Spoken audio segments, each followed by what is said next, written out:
Саламатсыздар ма балалар? Бүгін біз сіздермен жаңа сабақ өтеміз, жаңа тақырып өтеміз.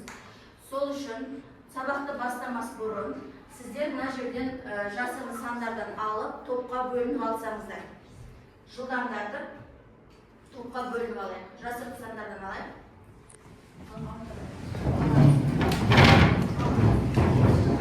Тез-тез бір санды жұлып аламыз да орынға барып отырамыз.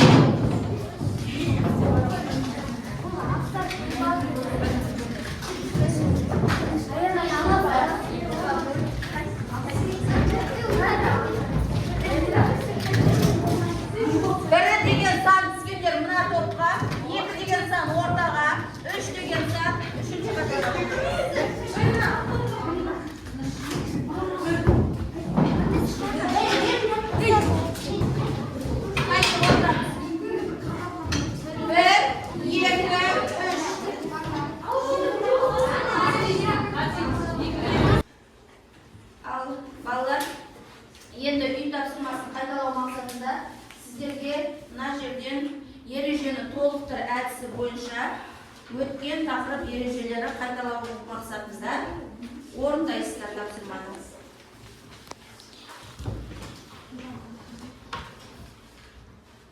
Бір-бірден алыңыздар.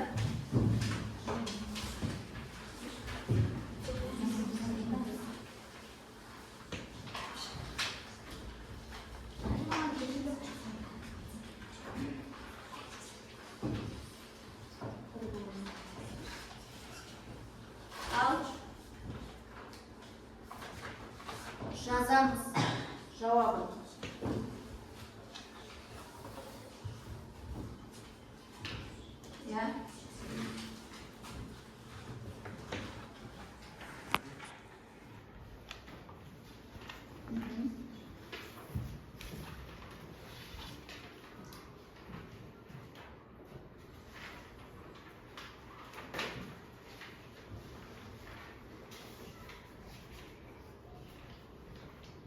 Болдық па? Болғандарымыз ручкамызды қойып отырайық. Тамаша. Ал енді сағат тілімен жұмысымызды бір-бірімізге ауыстырамыз. Сағат тілімен.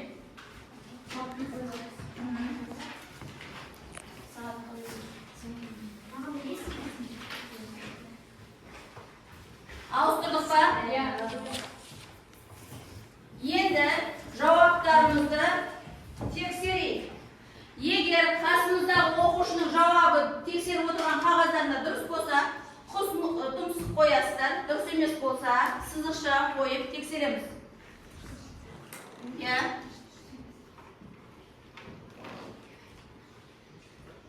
Тексеріп болғаннан кейін жұмыстарымызды бір шетіне жинап қоямыз.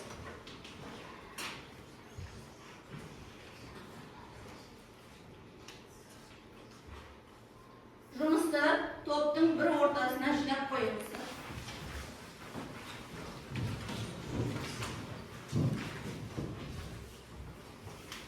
Тамаша.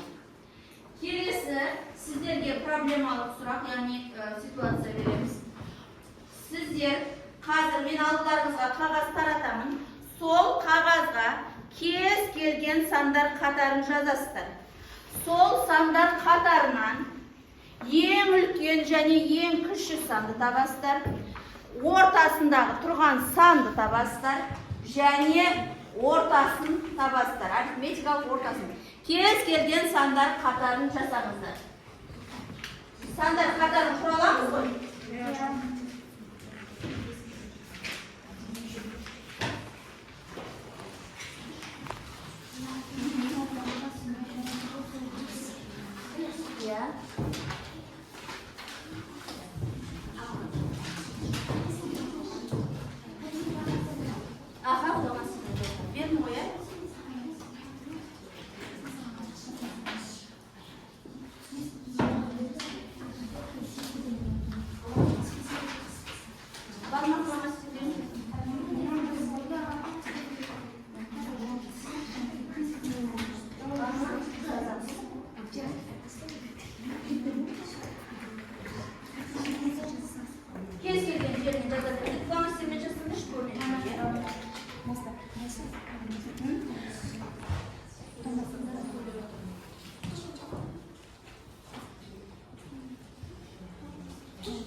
Olay olsa ballar dayımız var. Kay top dayı? Üçüncü top dayın siyahtı. Kim gelir topla? Geldi. Tahta aşağı korkayız. Gel oğlum. Najib, bravo.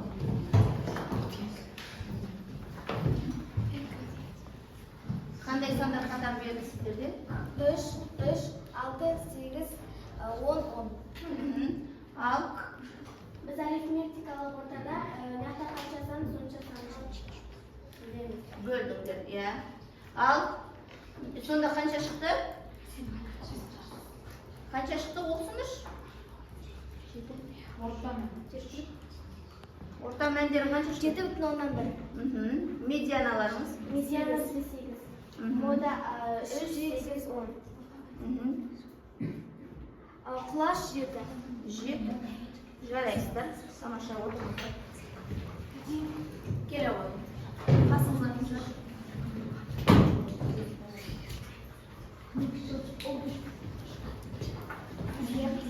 Бізде берілген сандар 4,5, 5,2, 4,8, 5,5, 4,7 және 5 деген сандар берілген. Арифметикалық ортада біз ол сұрақтағы сандардың барлығын 6-ға бөлдік. 6-ға бөлгенде 3,1 болады. Модасы жоқ. Құлаш. Құлашы 3,5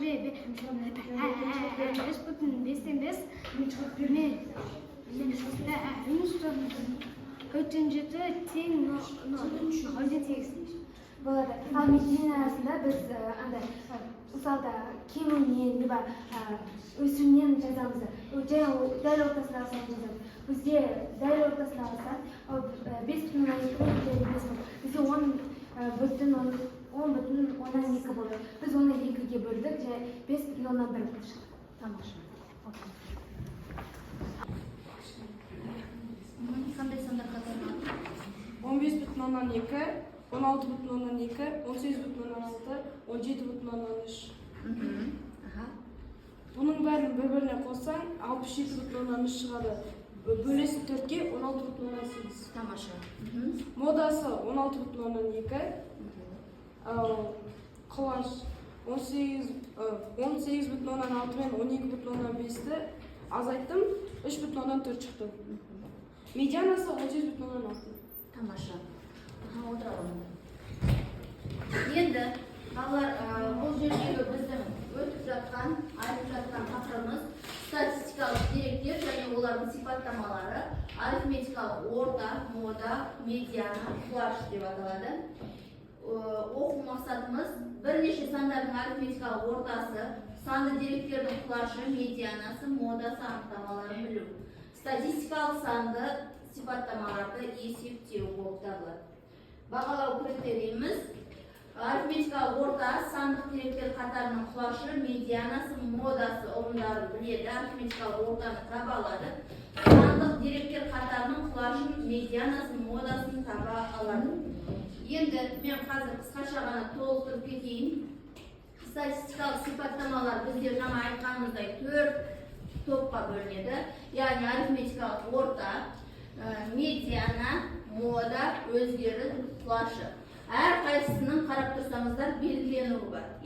Арифметикалық ортаны белгіленуі А, О. Және бұл жерде шығарылған кезде арифметикалық ортаны табу кезінде осы берілген сандар қатарындағы барлық сандардың қосындысын, яғни барлық сан қосындысын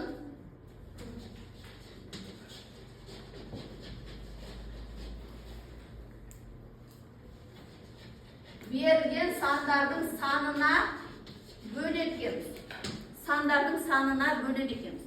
Ал енді мода дегеніміз ол осы сандар қатарындағы ең жиі кездесетін сан.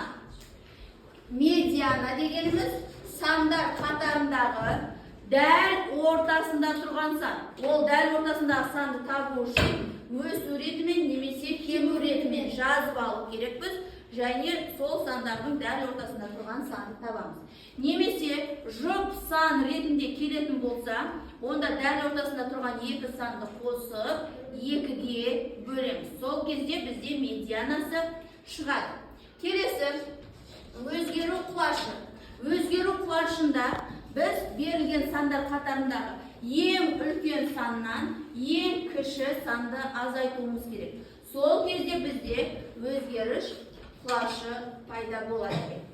Енді келесі біз сіздермен ары қарай ауызша жаттығуға көшейік.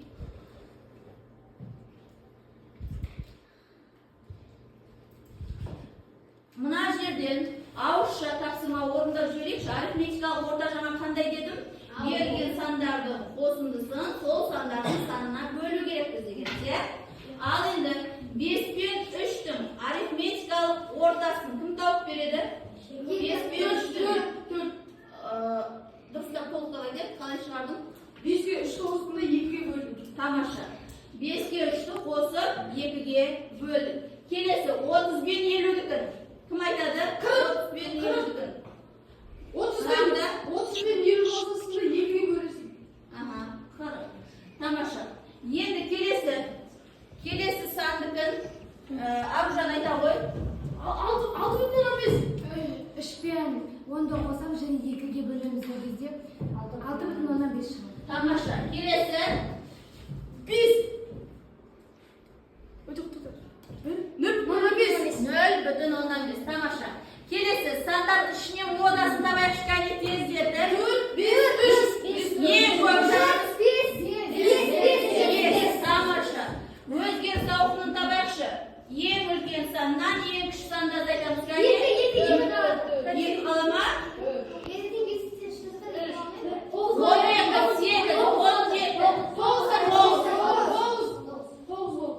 Қай сандардан үлкен сан мен ең кіші сан табуға? 8 ұпайдан жарастың 8 ұпайын азайтқанда 9 ұпай қалады ғой. 9 ұпай. Үлкеннен кішісін азайту керек. Тамаша. Келесі медиананы табу. Өсу немесе кему ретінде жазамыз. Және табамыз. Өсу кему ретінде жазған жоқсыздар сіздер? Шатаспаймыз. 10.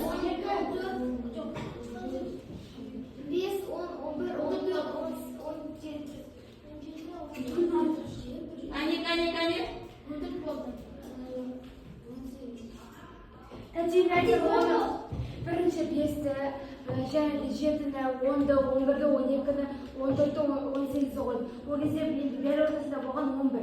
11-де 14. Тамаша. Дәл ортасында 11. Келесі тапсырмаға көшейік балалар.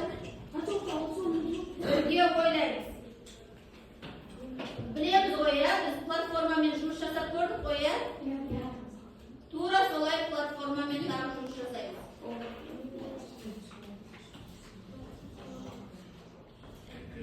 Ал сандар қатары берілді. 8 тақтаға кім шығады? Келе орын. Ана жоқпен жазылмаса, мына клавиатурамен жазамыз. Орта мәні 8. Жаз.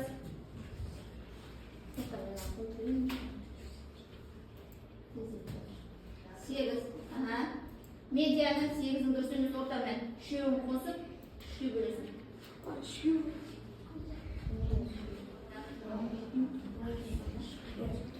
Медианасы жоқ қоды. Медианасы 6 болады, медианасы 6 болады. Тоқтайын. 6,6. Келесі.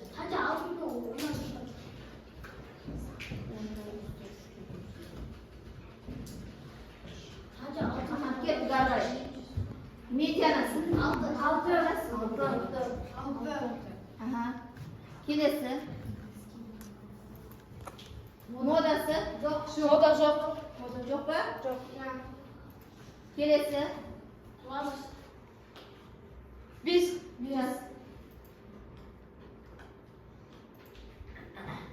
Есебінде бір қате шықты. Отыра ғой. Келесі тапсырма. Келесіге Аружан келе ғой.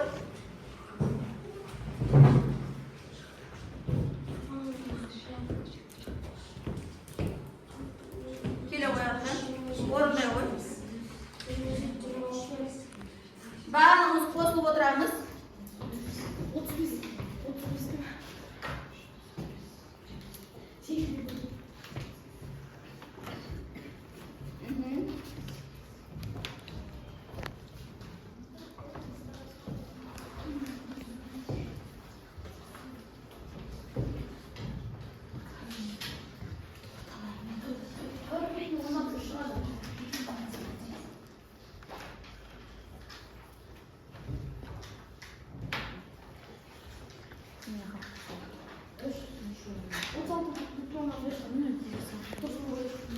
Aldılarınızda kelesi tapsırmanı berdim. Yani жұптық жұмыс жасаймыз.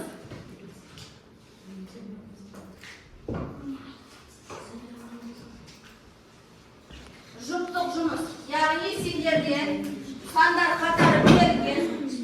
Сол сандар қатарының арифметикалық ортасын, модасын, медианасын, құлашын тауып шығасыздар.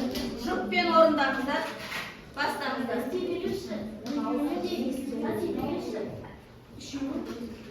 Біреуін ғана есептесеші.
Елуді оңа 5 минуттан түсіңіз. 4-тен 5 шығып.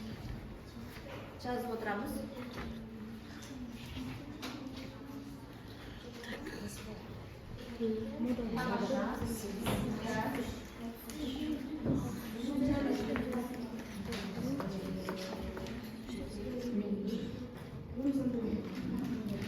Жарайсыздар.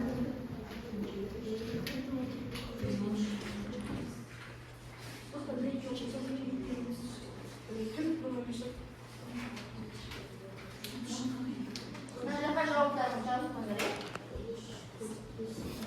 Тамаша. Болса, тақтаға. Қарайшы. Әтеп, мынаны жауаптарын шығарамыздар. Болды.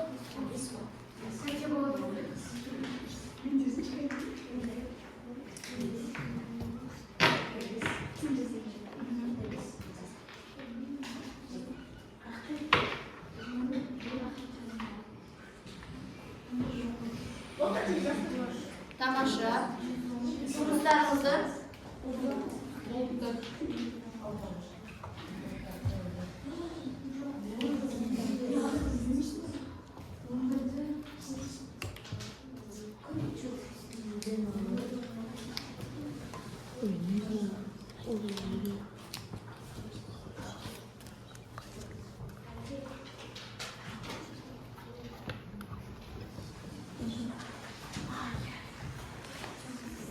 ал енді тақтаға қарай. Мына жерден қазір сіздерге тапсырма беріледі. Тапсырманы орындап, жауабын айтасыздар. Жарай ма? Ал, кеттік. Тапсырманы орындайық.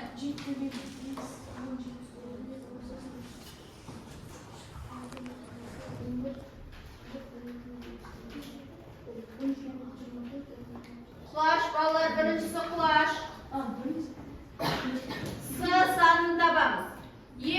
san 79 bo'lganda S sani qancha? 78 chiqu kerak.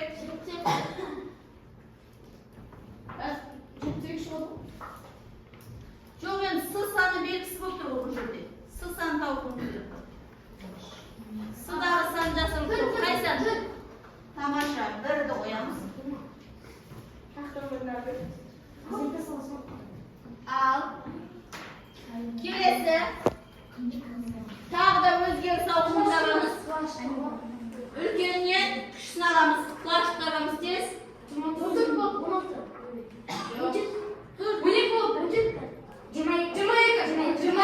Tamasha. 22.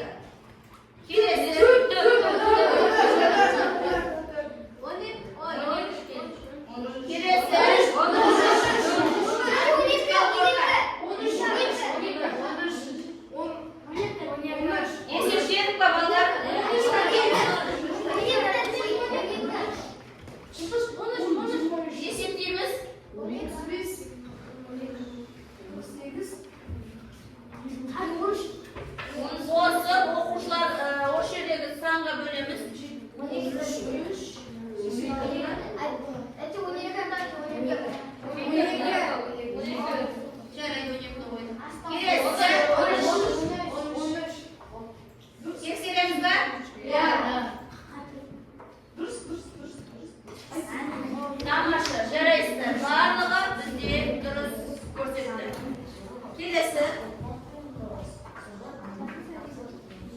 Al, kelesi. Endi bolalar, sizlarga aldilaringizda kundalik adisi bo'yicha kundalik bor ya. Sol yerda bugungi saboqqa qatnashgan qanchalik ball jinadingizlar deskriptor bo'yicha, deskriptor ko'rib o'tiribmiz ya. Deskriptor bo'yicha qancha ball jinadi? Soni belgilab o'tiramiz. Ya'ni bugungi saboqqa keri bayram so'zsherdagi smayliklar orqali belgilab ko'rsatingizlar. Ati jo'nlaringizni yozuvda unutmangizlar.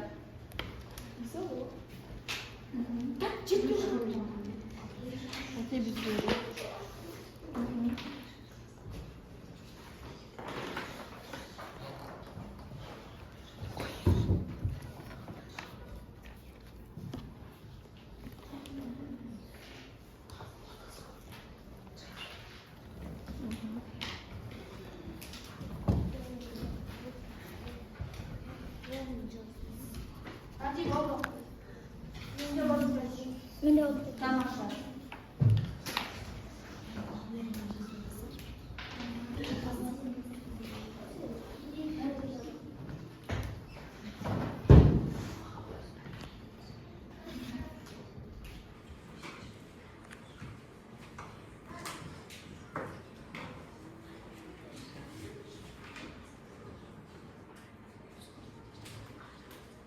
Uy topshirmasi bolalar chiqarmashlik topshirma beramiz. Statistik shamalarga eseplar qurashtirib kelasizlar. Tushunibmi?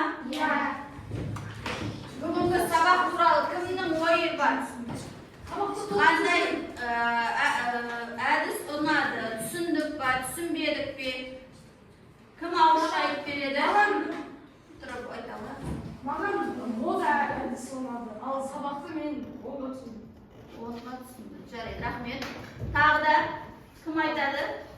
Aman, O'rtaman topgan o'ng'ay bo'ldimi? Aha. Rahmet. Tağda kim aytadi? Qaysi aytadi?